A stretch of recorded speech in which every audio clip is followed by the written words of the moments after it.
ये तो हम स्टार्ट करने जा रहे हैं। पीछे हमें GOC1 सबने देखा नहीं होगा तो देख लो। तो हम स्टार्ट करने वाले हैं GOC2। मतलब ऐसा नहीं है कि मैंने अलग अलग किया, मैं वन शॉट सीरीज़ बना रहा हूँ, इसलिए दोनों दोनों देखना ही चाहिए। ऐसा ऊपर नीचे हो सकता है कि GOC2 का पार्ट थोड़ा GOC1 में भी आ सकता है, ठीक है।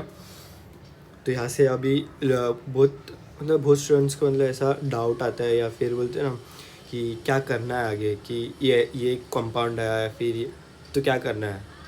तो सबसे पहले अभी मैं बताने जा रहा हूँ कि सबसे अगर ये कंपाउंड आया तो सबसे पहले आपके दिमाग में क्या चमकना चाहिए, आपको कैसे वो पाथ पे जाना चाहिए कि ये आया, ये कंपाउंड आया तो आपको ये पाथ लेके जाना है कि सबसे पहले ये ट्राई करना है उस पर। तो देखो अभी ये एल्केन है, तो एल्केन अगर दिखा किधर भी तो सबसे पहले फ्री रेडिकल सब्स्टिट्यूशन का सोचना है, ठीक है। एल्किन और एल्केन आया तो इलेक्ट्रोफाइल एडिशन रिएक्शन सोचना है। बेंजीन आया तो इलेक्ट्रोफाइल एरोमेटिक सब्स्टिट्यूशन सोचना है, ठीक है। ये देखो ऐसे कंपाउंड।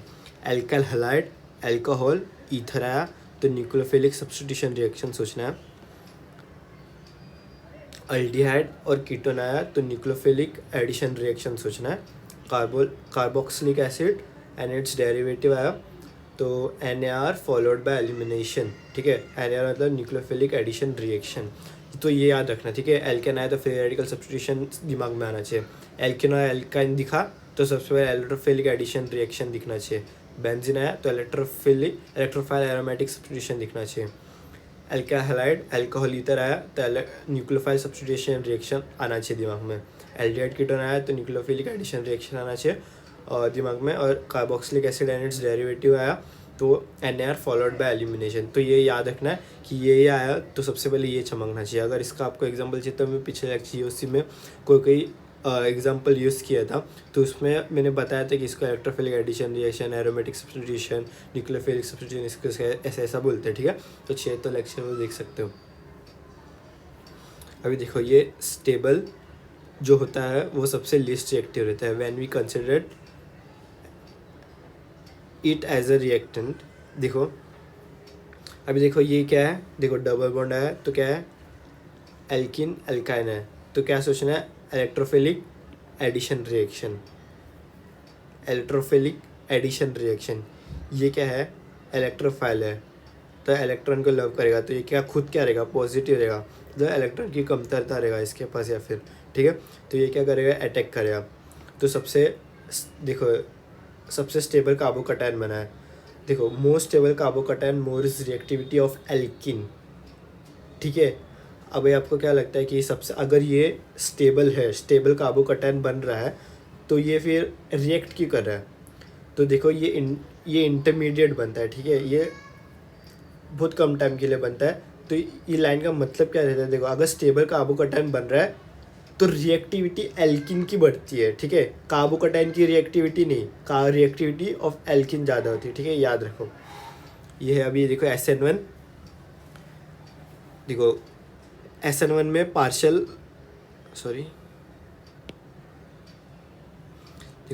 SN1 में पार्शल रेसमाइजेशन होता है, टेक प्लेस ड्यूरिंग SN1।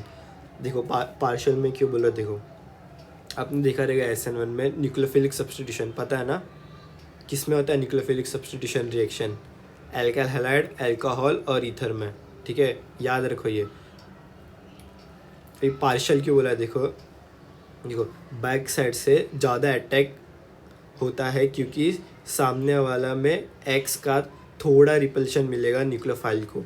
अब देखो ये एक न्यूक्लियोफाइल है, ठीक है, क्यों सब्स्टिट्यूशन होने वाला है, ठीक है। ये खुद एक न्यूक्लियोफाइल रहेगा, ये दूसरा न्यूक्लियोफाइल है, ये ज़्यादा स्ट्रांग है इससे, तो ये क्या करेगा, अटैक। देखो अटैक दो ये साइड से भी हो सकता था कि ये साइड से भी हो सकता है, पर पार्शल क्यों बोला है, देखो क्योंकि ये जो X रहेगा ये सामने रहेगा, ठीक है, ये न्यूक्लियोफाइल के सामने है, तो ये इसको थोड़ा सा कम आने देगा अंदर, क्योंकि इसका ये ऑलरेडी बॉन्ड बना के रखा था ना, इसलिए अगर ये इसके पीछे से साइड आया, देखो इसको कोई रिपल्शन देने वाला नहीं है। तो ये कैसे ज़्यादा से ज़्यादा, ठीक है, 50-50, इधर 50-50% चांस नहीं कि इधर 50% अटैक करेगा, इधर 50% अटैक करेगा, पर देखो इधर ज़्यादा चांस है, इधर थोड़ा कम चांस है, क्योंकि इधर ऑलरेडी एक न्यूक्लियोफाइल है जो इसको रिपेल करेगा, ठीक है। देखो इन SN1 वीक न्यूक्लियोफाइल भी अटैक करता है, ठीक है। ये इन दोनों का कंपैरिजन नहीं बता रहा हूँ, ठीक है, इन दोनों का कंपैरिजन नहीं बता रहा हूँ। नॉर्मली जनरली देखो, जनरली मतलब इन दोनों का कंपैरिजन नहीं है, ठीक है। इन SN1 वीक न्यूक्लियोफाइल भी अटैक करता है, ये मैं SN2 से रिलेट कर रहा हूँ, ठीक है। SN2 में क्योंकि स्ट्रॉन्ग न्यूक्लियोफाइल यूज़ करते हैं ना, और SN1 में वीक न्यूक्लियोफाइल, तो इसका रीज़न बता रहा हूँ। देखो, इन SN1 वीक न्यूक्लियोफाइल भी अटैक करता है क्योंकि कार्बोकैटायन बनता है, तो वो वीक न्यूक्लियोफाइल से भी रिएक्ट कर जाएगा। तो अब ये तो आपने अभी SN2 में देखा रहेगा, उधर कार्बोकैटायन नहीं बनता है, ठीक है। उधर क्या बनता है, ऐसा डेल्टा प्लस चार्ज दिखाई देगा, उधर कार्बोकैटायन नहीं बनता। देखो इधर SN1 का एक इंपॉर्टेंट क्वेश्चन है ये, हाँ सबसे पहले मैं बता दूँ, ये लेक्चर वही देखे जिनको थोड़ा तो आइडिया है, ठीक है, जिन्होंने पढ़ लिया है तो सिर्फ रिवाइज करना है मेन टॉपिक्स और अच्छा क्वेश्चंस। तो इधर मैं सिर्फ वही पढ़ा, ठीक है, एकदम स्क्रैच से स्टार्ट नहीं किया मैंने। देखो, for SN1 mechanism rate of reaction is 5 multiply by 10⁻³ if Rx, ये पता रहेगा, आपको पता है ना ये क्या होता है, कॉन्सेंट्रेशन होता है, केमिकल काइनेटिक्स में शायद से पढ़ा होगा आपने। देखो इक्वल टू, कॉन्सेंट्रेशन दिया है इनका, ठीक है, इक्वल है what is the new rate of SN1 reaction if nucleophile का कॉन्सेंट्रेशन 0.2 m किया। देखो इधर क्या दिया है, देखो ये जो रिएक्टेंट है और ये न्यूक्लियोफाइल दोनों का पहले कॉन्सेंट्रेशन इतना दिया है, ठीक है, मोलैरिटी में, ये होता है मोलैरिटी होता है, ठीक है। अभी क्या किया कि न्यूक्लियोफाइल का कॉन्सेंट्रेशन 0.2 कर दिया, ठीक है। अभी ये इंपॉर्टेंट क्यों है देखो क्वेश्चन, क्योंकि देखो इधर 1 क्या है, इसको अब अभी पता चलेगा 1 क्यों है। देखो क्योंकि SN1 मैकेनिज्म है, it depend on concentration of nucleophile that is same 5 × 10⁻³, ठीक है।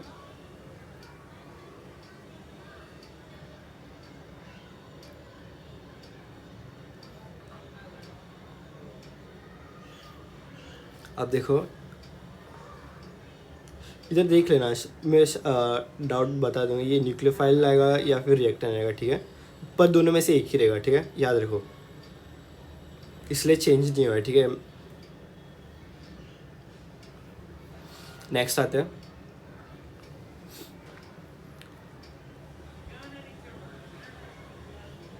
अभी देखो SN1 और SN2 में देखो मेन डिफरेंस देखो, जिधर बहुत कन्फ्यूज होता है, वीक बेस क्यों यूज़ किया जाता है SN1 में, कभी कभी SN2 में स्ट्रॉन्ग बेस क्यों यूज़ किया जाता है। इधर कार्बोकैटायन, देखो SN1 में देखो यहाँ कार्बोकैटायन बन गया है SN1, यह पोलर सॉल्वेंट इज़ यूज्ड, ठीक है, और SN2 में नॉन पोलर सॉल्वेंट यूज़ किया जाता है। क्यों, देखो जब भी पोलर्स, देखो इधर शायद से मैंने लिखा है कि नहीं लिखा पता नहीं, देखो SN1 में कार्बोकैटायन बनता है, SN2 में डेल्टा प्लस बनता है, ठीक है, पूरा प्लस चार्ज नहीं आया, ठीक है, पूरा प्लस चार्ज नहीं आया, डेल्टा प्लस आया। इसका मतलब क्या कि ये बॉन्ड नहीं टूटा है, टूटने पे है पर टूटा नहीं है। देखो यहाँ डेल्टा प्लस बना है जो SN2 में बनता है, क्योंकि SN2 में नॉन पोलर सॉल्वेंट होता है। क्यों, देखो पोलर सॉल्वेंट और नॉन पोलर सॉल्वेंट क्या रहेगा, क्योंकि अगर पोलर सॉल्वेंट रहेगा ना तो ये अगर ये AH कौन सा भी मतलब पोलर सॉल्वेंट ले लिया, सिर्फ H2 मतलब कोई भी, तो H2 नहीं लेना चाहिए था, पर ठीक है H2 नहीं लेना चाहिए।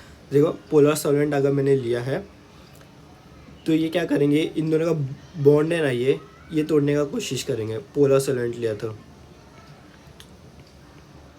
टूट जाएगा, तो क्या है प्लस आएगा नेगेटिव आएगा, ठीक है, इसलिए पोलर, और इसमें कैसे नॉन पोलर सॉल्वेंट यूज़ किया है। देखो SN2 में कार्बोकैटायन नहीं बनता क्योंकि नॉन पोलर सॉल्वेंट यूज़ होता है, जिसके वजह से कार्बोकैटायन नहीं बनता, इसलिए SN2 में स्ट्रॉन्ग न्यूक्लियोफाइल चाहिए। देखो ये क्या है, इसको पूरे इलेक्ट्रॉन की कमतरता है, इसको पूरे इलेक्ट्रॉन की कमतरता नहीं, थोड़ा सा सिर्फ डेल्टा प्लस है। तो इधर कैसे न्यूक्लियोफाइल को अगर अटैक करना है तो ये कैसे थोड़ा सा ही कमतरता है, तो ये क्या करेगा, स्ट्रॉन्ग रहना चाहिए कि ये जाके दे इसको। इधर कैसे इसको ऑलरेडी है, ये खुद लेगा कि मेरे को दो, तो वीक न्यूक्लियोफाइल भी रहेगा तो ये ले लेगा, ठीक है। SN2 में इंडक्टिव इफेक्ट देखा जाता है क्योंकि वहाँ डेल्टा प्लस होता है, कार्बोकैटायन नहीं बनता, याद रखो। क्यों? देखो, अगर देखो ये जितना ज़्यादा इलेक्ट्रॉन, ये न्यूक्लियोफाइल है, ये न्यूक्लियोफाइल है, ठीक है, ये जितना ज़्यादा इलेक्ट्रॉन विड्रॉइंग रहेगा उतना डेल्टा प्लस आएगा, ठीक है, उतना रेट ऑफ रिएक्शन बढ़ेगा, याद रखो। अभी देखो स्टेबिलिटी ऑफ आनायन पूछा है,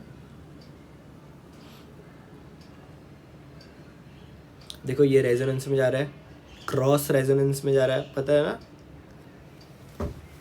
ये रेजोनेंस में जा रहा है नहीं, ये क्या दिखा जाए, इंडक्टिव इफेक्ट, तो क्या रहता है, A and B we have resonance, in C we have inductive effect. ये एरोमेटिक है, ये भी एरोमेटिक है, पर इसको क्या बोलेगा, this is also aromatic but specifically aromatic compound.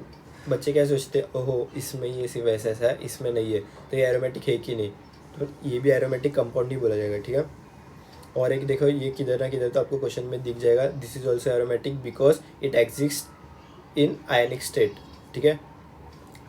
1 2 3 4 5 6 conjugation है, हाँ है, देखो एरोमेटिक है फिर है, ठीक है, क्यों, this is also aromatic because it exist in ionic state, ठीक है। ये ऐसा ऐसा दिखा जा, ऐसा रहता है, ठीक है, ये थोड़ा कम रहता है पर ये थोड़ा ज़्यादा रहता है। बेसिक स्ट्रेंथ ऑर्डर देखना है, ये क्वेश्चन है, देखो इसमें सबसे बच्चे कंफ्यूज क्या होता है बताया कि ये NH2 है, NH2 देख लिया, हाँ ये देगा अंदर, ये इधर देगा, ये इधर नहीं है, ओहो, पर ये भूल जाते हैं कि ये एसिड अमाइड है, ठीक है, B is acid amide, confuse हो सकते हैं रेजोनेंस देख के, देखना है ये एसिड है, इसके नाम में ही देखो एसिड है, तो ये सबसे कम बेसिक रहेगा, ठीक है, याद रखो। और ये इसमें देखो ये दो रेजोनेंस में आ रहा है, ठीक है, तो ये दूसरे को दे नहीं पाएगा, तो ये थोड़ा कम बेसिक है, इसका जा रहा है नहीं जा रहा है, ये किसको भी दे सकता है, तो ये ए स्ट्रॉन्गर देन सी, और बी सबसे लास्ट क्यों है, क्योंकि ये एसिड अमाइड है, ये ध्यान रखो, ये किधर भी ऐसा देगा तो इसको एसिड अमाइड ही देखना है, एसिड की तरह देखना है, ठीक है। नेक्स्ट है, देखो ये भी क्वेश्चन है, एसिडिक स्ट्रेंथ ऑर्डर देखना है, देखो ये किधर, तो मैं पिछले लेक्चर में मैंने बताया था ऑर्थो इफेक्ट के बारे में, ठीक है, ऐसा कंपाउंड देखे तो सबसे ज़्यादा एसिडिक होता है, देखो H+ कौन देगा, COOH या OH, हिंट देखो क्या है, इक्विवेलेंट रेजोनेंस, आप ही देखो कौन देगा, H+ कौन देगा, ठीक है।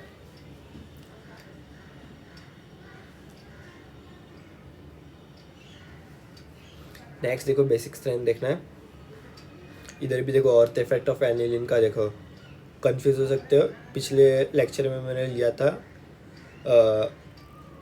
ये ऑर्थो इफेक्ट क्या आता है मैंने बताया था, अच्छे तो आप देख सकते हो, ठीक है, क्योंकि ऐसे कंपाउंड है ना, ये साइड एन के ये साइड, ये सबसे कम बेसिक रहते हैं कंपाउंड, ठीक है, इसलिए लास्ट में डालना है इनको। अब देखो स्टेरिक इनिबिशन इफेक्ट, ये ऐसा कंपाउंड दिखा आपको, ठीक है, ये ऐसा कंपाउंड, एफ क्या क्या हो सकता है, ये हो सकता है, ये हो सकता है, ये हो सकता है, ये हो सकता है, ये हो सकता है, वाई क्या क्या हो सकता है, ये देखो, due to crowding resonance stop has orbital and benzene plane change due to repulsion, ठीक है, क्या होता है बताओ, ये इधर है, ठीक है, अभी मैंने ये NH3 अगर मैंने समझ लिया, ये CH3 है, और इधर देखो ये है, अभी क्राउडिंग हो गया ना, तो ये ऑर्बिटल अपना जो प्लैनेरिटी है ना, तो थोड़ा सा है ना प्लेन चेंज कर देता है, ठीक है। अब हमने क्या सीखा है कि ऐसे वाले कंपाउंड क्या होते हैं, 2D रहते हैं, ठीक है, तो कैसे रेजोनेंस में आ सकते थे, पर अभी इन दोनों इतने भारी कंपाउंड है ना, मतलब ये सब कंपाउंड अगर दिखे ना ऐसे स्टाइल में, तो है ना ये रेजोनेंस में नहीं आएगा नीचे, ठीक है, इनके अगर बोलते ना इलेक्ट्रॉन से ना रेजोनेंस में नहीं आएगा, क्योंकि प्लेन ही चेंज कर देते हैं, रिपल एक दूसरे को रिपेल करते हैं, प्लेन चेंज कर देते हैं, और अगर प्लेन ही चेंज हो गया, अगर बेंजीन में अगर ये प्लेन ही चेंज हो गया तो ये 2D नहीं रहेगा, ठीक है, 2D नहीं रहेगा तो ये रेजोनेंस में आ जाए, ये ऊपर वाला आ सकता है क्या रेजोनेंस में, या फिर इसका रेजोनेंस में नहीं आ सकता, ठीक है, इसको ही बोलते हैं स्टेरिक इनहिबिशन इफेक्ट, याद रखो। अभी देखो एक क्वेश्चन है इसमें, देखो ए और बी, तो आपको क्या लगता है, देखो B is greater than A in terms of basic order. B में एक एन का ये जो दो इलेक्ट्रॉन के लोन पेयर रेजोनेंस में पार्टिसिपेट नहीं करते, इधर लोन पेयर बोला, ठीक है। जिसने पिछले लेक्चर देखा रहेगा उसको पता रहेगा कि मैं ये स्पेसिफाई क्यों करता हूँ, लोन पेयर को क्यों बोल रहा हूँ, ठीक है। ठीक है, इलेक्ट्रोफाइल एडिशन रिएक्शन, देखो ये किसमें होता है, एल्किन और एल्केन आना चाहिए मन में, क्यों, इलेक्ट्रोफिलिक एडिशन रिएक्शन, तो सबसे पहले मन में क्या आना चाहिए, एल्किन और एल्केन। तो इसमें क्या रहता है, देखो आपको पता रहेगा, देखो ये इलेक्ट्रोफाइल रहता है, इसको क्या है, ये इलेक्ट्रॉन है इसके पास, क्योंकि इसके पास पाई बॉन्ड है, तो ये क्या करेगा, इसको ये दोनों के इलेक्ट्रॉन इधर खिसकाएंगे, ये इसको इधर अटैक कर देगा, ठीक है। देखो अभी देखो एल्किन और एल्काइन में रेट देखो क्या है, R1 is greater then R2। अभी देखो क्यों, ठीक है, R1 R2 से ज़्यादा रेट क्यों है, देखो alkene is more reactive for EAR because in ethyne sp is hybridization due to pi electron ज़्यादा ही टाइटली पकड़ा हुआ है। देखो आपको क्या लगता है इसमें, ये क्या एक है इलेक्ट्रोफाइल एडिशन रिएक्शन, ये क्या खुद इलेक्ट्रोफाइल है, इलेक्ट्रॉन लविंग है, तो किसके पास जाएगा, जो इलेक्ट्रॉन जल्दी दे। तो आपको क्या लगता है sp ज़्यादा इलेक्ट्रोनेगेटिव, sp2 ज़्यादा इलेक्ट्रोनेगेटिव है कि sp, तो आप बोलेंगे हाँ sp है, तो ये ज़्यादा इलेक्ट्रॉन देगा क्या, नहीं देगा, ठीक है, ये थोड़ा लेट देगा इसके कंपैरिजन में, तो इसलिए R1 is greater then R2। देखो order of electronegativity sp sp2 sp3, क्यों, सबसे ज़्यादा s कैरेक्टर जिसमें सबसे ज़्यादा इलेक्ट्रोनेगेटिव वो है। देखो रेट ऑफ EAS, ये क्वेश्चन में आ सकता है, ठीक है, तीनों का सेम होता है, इसे ऑप्शन में कंफ्यूज करने भी दे सकते हैं, ठीक है। ये carbocation is intermediate electrophilic addition reaction में, और ये सब directly proportional to carbocation stability होता है। देखो ये इलेक्ट्रॉन इधर किसका आया, नेगेटिव चार्ज आया, पॉजिटिव चार्ज आया, तो इलेक्ट्रॉन बोल रहा हूँ, इलेक्ट्रोफाइल ने अटैक कर दिया, तो देखो ये फॉर्म हुआ है, ठीक है, ये क्या इंटरमीडिएट है। इसका स्टेबिलिटी चेक करना है, सबसे ज़्यादा स्टेबिलिटी इसका, ये अगर इसका सबसे ज़्यादा स्टेबिलिटी रहेगा तो सबसे ज़्यादा रिएक्टिव क्या रहेगा, एल्किन रहेगा, ठीक है। सबसे ज़्यादा stability of carbocation, more the reactivity of alkene, alkene बोल रहा हूँ। देखो यहाँ देखो अभी ये भी देखो, ये कॉन्जुगेटेड सिस्टम है, एल्किन है, इधर भी है ना एल्किन, देखो डबल बॉन्ड मत या ट्रिपल बॉन्ड नहीं रहता फिर भी चल रहा है, ठीक है। अभी देखो ये क्या है, इलेक्ट्रोफाइल है, इसने ये इधर किया, इसके ऊपर पॉजिटिव है, इसके ऊपर नेगेटिव है, देखो इधर, तो ये इलेक्ट्रोफाइल ने इधर अटैक किया। पर अभी देखो ये क्या था, एरोमेटिक कंपाउंड था, तो मैंने रेजोनेंस में बताया था जिधर भी एरोमेटिक कंपाउंड बन रहा है सबसे ज़्यादा स्टेबल। तो अभी देखो इधर क्या हो गया, एरोमेटिसिटी देखो इधर डिस्टर्ब हो गई, तो इसको वापस एरोमेटिक कंपाउंड बनना ही पड़ेगा, क्यों, क्योंकि ये सबसे ज़्यादा स्टेबल था, ये स्टेबल से अनस्टेबल में क्यों जाएगा, तो ये क्या करेगा, H+ को बोलेगा टाटा बाय बाय, इसके दो इलेक्ट्रॉन इसके पास रह जाएंगे, H+ निकलेगा ना, क्योंकि तो ये इलेक्ट्रॉन इधर शिफ्ट हो जाएंगे, तो वापस देखो एरोमेटिक कंपाउंड बन जाएगा। देखो यह एरोमेटिसिटी डिस्टर्ब हो गई, जो सबसे स्टेबल होता है, इसलिए H+ हटाया, रिएक्शन स्टेबल रहे, एरोमेटिसिटी वापस आई, ठीक है।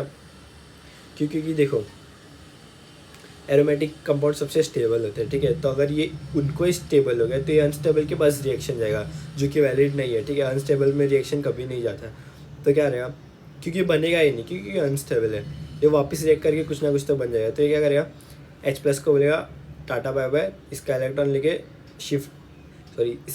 लेके शिफ्ट कराएगा, तो प्लस भी चल जाएगा, ये डबल बॉन्ड वापस बन गया, ठीक है।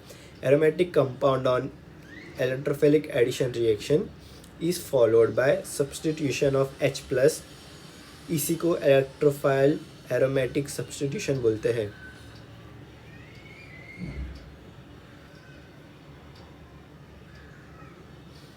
देखो electrophile aromatic substitution,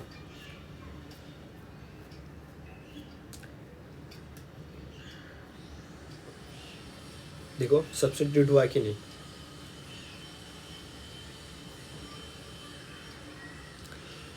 electrophile aromatic substitution, ठीक है। नेक्स्ट पे आता है, अभी देखो एक क्वेश्चन है, ये SN1 में याद रखना है, ठीक है, या फिर SN में ये एक्वस, ये मतलब SN और एलिमिनेशन में डिफरेंस देखो, एक्वस और एल्कोहल, ठीक है, ये याद रखना है। Nucleophile attack on carbocation, base attack on hydrogen atom. तो देखो एलिमिनेशन और SN में सबसे मेन बात क्या रहता है, देखो यहाँ पे न्यूक्लियोफाइल अटैक करता है और यहाँ पे बेस अटैक है, इन दोनों का डिफरेंस में अभी बाद में नहीं और आगे लेक्चर में आपको पता चलेगा, मतलब यही लेक्चर में मैं बताऊँगा। देखो न्यूक्लियोफाइल और बेस में डिफरेंस क्या होता है, देखो ये क्या है, एल्काइल हैलाइड है ना, इसका SN1 करके ये आया, ठीक है, ये क्या एलिमिनेशन है, बेस एसिड से रिएक्ट करेगा, ये क्या था nucleophile, base attack on hydrogen atom, hydrogen atom क्या क्रिएट करते हैं, एसिडिक एनवायरनमेंट, तो बेस किसको लेके जाएगा, H+ को लेके जाएगा, ठीक है। एलिमिनेशन में बेस बोलते हैं, SN में न्यूक्लियोफाइल बोलते हैं। रिएक्शन, ये देखो ये मेन कॉन्सेप्ट है, देखो रिएक्शन पूरे ऑर्गेनिक में, ठीक है, या फिर पूरे केमिस्ट्री में, reaction proceed towards weak base and weak acid. अभी क्यों है देखो ऐसा, ये तो आपको पता रहेगा, ये एसिडिक ऑर्डर स्ट्रेंथ, क्यों, H+ जाने के बाद देखो क्या बन रहा है, F नेगेटिव, OH नेगेटिव, ये negative charge on more electronegative atom is more stable, it won't give electron, है कि नहीं। H+ जाने के बाद F- क्या सबसे इलेक्ट्रोनेगेटिव, देखा ना, फोन कॉल ऐसा कुछ सुना रहेगा ना आपने, इलेक्ट्रोनेगेटिव देखो। पर आप वही अगर बेसिक ऑर्डर स्ट्रेंथ पूछा, इलेक्ट्रॉन जल्दी देंगे, कौन देगा, ये देगा क्या, नहीं देगा, क्यों, सबसे इलेक्ट्रोनेगेटिव, सबसे पकड़ के रखेगा, ये देगा नहीं किसका इलेक्ट्रॉन, तो कौन देगा, ये सबसे ज़्यादा बेसिक क्या हुआ, ये। अब जाके इंडक्टिव इफेक्ट और रेजोनेंस का जो चार्ट है उसके वो अभी खोल के देखो, पिछले लेक्चर में मैंने बताया था, ठीक है, क्यों अभी वो भी आपको पता चल गया रहेगा। इलेक्ट्रोनेगेटिव ऑर्डर क्या देखो, देखो FO, ये फिर ये, ठीक है, ये याद रखो, ये फ़ोन कॉल आपको सबको याद रहेगा ना, FONCL, इस फोन सबको याद रहेगा, तो ये भी याद रखो, N के पहले ये आता है, इतना छोटा सा ये चीज़ याद रखो, ठीक है। और ये reaction proceed towards weak base and weak acid, ये रूल केमिस्ट्री में पूरा लगता है, थोड़ा एक्सेप्शन रहेगा तो ठीक है, पर ये याद रखो, मोस्ट ऑफ द टाइम ये बहुत हेल्प करेगा आपको क्वेश्चंस में, ठीक है, बहुत। अब देखो इलेक्ट्रोनेगेटिव ऑर्डर आपने देख लिया है, अब देखो CH1 प्लस OH नेगेटिव, कहाँ से है, एक्वस NaOH से, ठीक है, Na प्लस OH माइनस, ठीक है। ये रिएक्शन होगा कि नहीं, और ये रिएक्शन होगा कि नहीं, ठीक है, ये रिएक्शन नहीं हुआ, क्यों नहीं हुआ, और ये रिएक्शन हो गया, क्यों हुआ। अब ये लाइन में आओ, reaction proceed towards weak base and weak acid, reaction proceed towards weak base and weak acid, ये देखो, ये मैंने कुछ तो कारण था इसलिए मैंने बताया था, तो अभी इधर चेक करो, आपको क्या लगता है, देखो एसिडिक ऑर्डर और बेसिक ऑर्डर देखो, OH और इसमें सबसे ज़्यादा बेसिक क्या है, ऑब्वियसली ये है, क्यों, ये ऑर्डर आपको पता, जो एक्सप्लेन किया था ना मैंने, ठीक है, ये याद रखना है। और ये rule, reaction proceed towards weak base and weak acid, strong अगर स्ट्रॉन्ग रहेगा तो क्यों, मतलब क्या प्रॉब्लम, क्या अगर स्ट्रॉन्ग बन गया तो, स्ट्रॉन्ग रहेगा तो रिएक्ट कर जाएगा, इसलिए ये क्वेश्चन है, अच्छा क्वेश्चन है ये। एक पोजीशन है, सेकंड, थर्ड, ये aqueous NaOH will give OH minus है, तो इस अटैक किसको करेगा, ठीक है।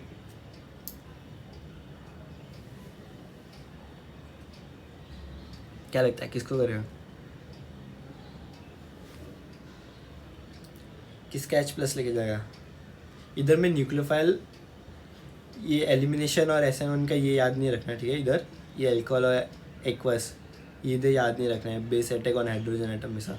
इधर देखो मैं न्यूक्लियोफाइल और बेस को सेम ही मान रहा हूँ, ठीक है। इधर इधर ठीक है, याद रखना। मैं डिफरेंस बताऊंगा बेस और न्यूक्लियोफाइल में मतलब फ़र्क क्या है, ठीक है। देखो ये इससे रिएक्ट करेगा, ये बनेगा चार्ट। देखो ये वाला वीक बेस, जिधर वीक बेस और वीक एसिड बन रहा है आगे जाके प्रोडक्ट में, वो रिएक्शन हो जाएगा। अभी इसमें देखो देखो ये is stronger base than OH minus, तो ये रिएक्शन नहीं होगा। क्यों? देखो स्ट्रॉन्ग बेस बन गया, वीक बेस से स्ट्रॉन्ग बेस बन गया। क्या ये नहीं हो सकता? क्योंकि ये स्ट्रॉन्ग बेस ये वापस रिएक्ट करेगा, ये बना देगा, ठीक है। इधर भी देखो ये वीक बेस बन गया इधर, तो ये होगा रिएक्शन, ठीक है। Electron in resonance therefore weak base is form, reaction is possible where in OH minus its alone stronger base, ठीक है। ये वीक बेस क्यों पता ना, इसका जो इलेक्ट्रॉन है ये रेजोनेंस में जाएगा। ये O के ऊपर जो माइनस है ये किधर नहीं जा रहा है, ठीक है। तो ये दे पाएगा क्या जल्दी इलेक्ट्रॉन? नहीं दे पाएगा। तो ये वीक बेस है OH माइनस के मुकाबले, ठीक है। इधर भी देखो स्ट्रॉन्ग बेस है, वीक बेस है। क्यों? देखो CH2 प्लस का प्लस है दिख रहा है, इलेक्ट्रॉन थोड़ा खिसकाएगा।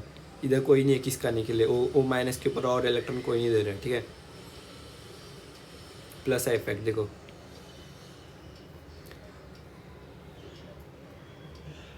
अब देखो एक एल्डिहाइड कीटोन कार्बोक्सिलिक एसिड का, देखो एक नोट याद रख लो।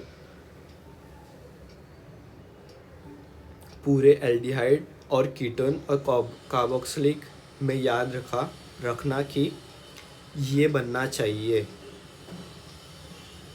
क्योंकि बहुत स्ट्रांग होता है ये। मतलब क्या है? अगर ये देखो एल्डिहाइड कीटोन और कार्बोक्सिलिक एसिड में अगर ये डिस्टर्ब होने नहीं देना है, कुछ भी हो जाए ये डिस्टर्ब नहीं होने देना है, क्योंकि ये सबसे ज़्यादा एनर्जी रिलीज होता है और स्टेबल भी होता है, ठीक है। H minus is stronger nucleophile than CH3 minus, which means more strongest. Inductive effect the chart बनाया था, देखो ये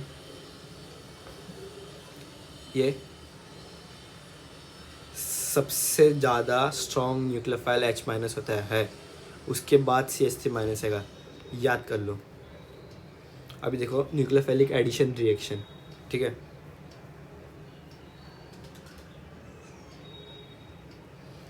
एल्डी एंड कीटोन की तरह दिखा न्यूक्लियोफिलिक एडिशन रिएक्शन, ठीक है। याद है ना? याद रखो, ये याद रखो, ठीक है। कभी भी यूज हो सकता है कि इसके ऊपर ही आधे से ज़्यादा ऑर्गेनिक मतलब हिल सकता है आपसे।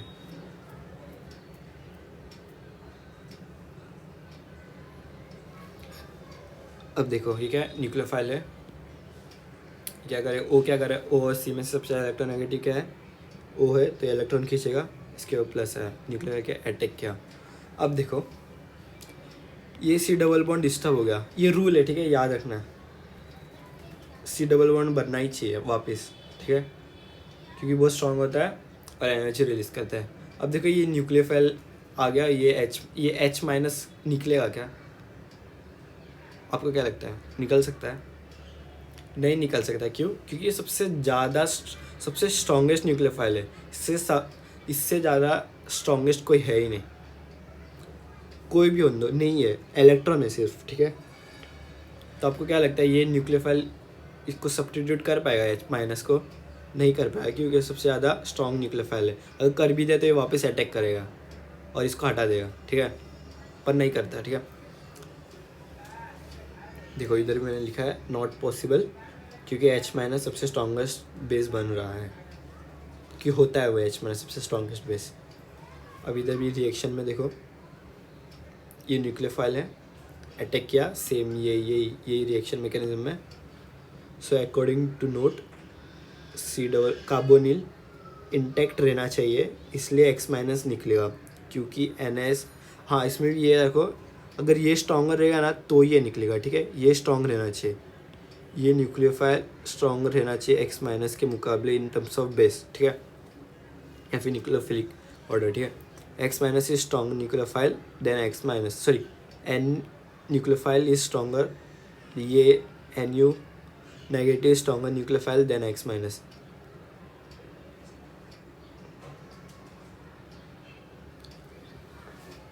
याद रखना है इन एन एफ और reactivity more weaker the base more reactivity,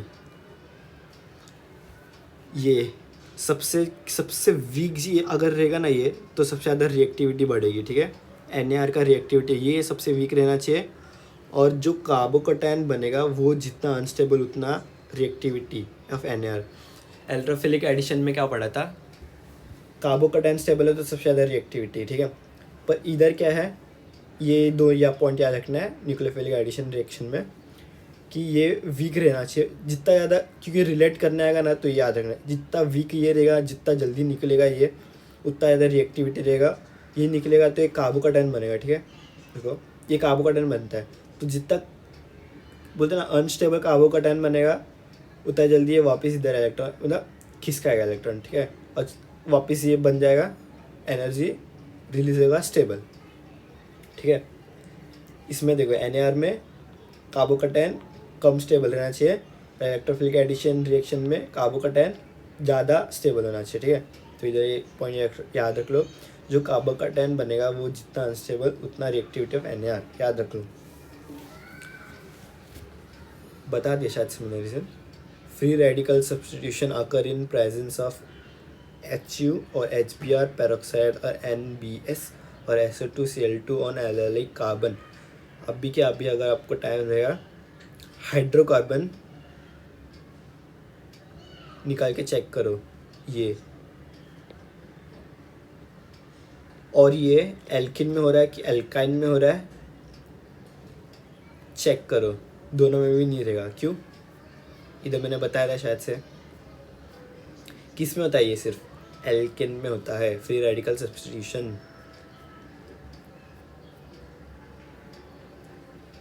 ठीक है। अभी देखो इस कन्फ्यूजन रहता है, देखो बेंजल इधर SN1 का देखो रिएक्टिविटी का 3 degree greater than benzyl 2 degree 1 degree, ये 3 डिग्री के बाद बेंजल क्या हो रहा है, इंडक्टिव इफेक्ट पढ़ाया था ना मैंने, उसका सीरीज याद रखो, किया रहेगा ना याद तो उधर आपको पता चलेगा ये रीज़न, ठीक है, वो याद रखना था। और SN2 में बेंजल फर्स्ट, फिर 1 फिर 2 फिर 3, ये क्यों है देखो, ये स्टेबल कार्बोकैटायन है, ठीक है।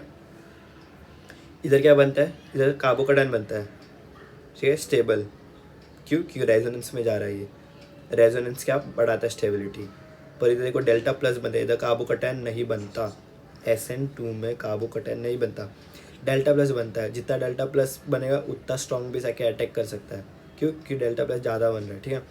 Minus of effect of benzene and increasing delta plus, ये क्या है, इलेक्ट्रॉन विड्रॉइंग ग्रुप है, क्यों, sp2 है कि नहीं, S कैरेक्टर थोड़ा बढ़ गया है तो खींचेगा, डेल्टा प्लस बढ़ेगा, SN2 का रिएक्शन बढ़ेगा, ठीक है, याद रखो। Difference between nucleophile and base in group and period,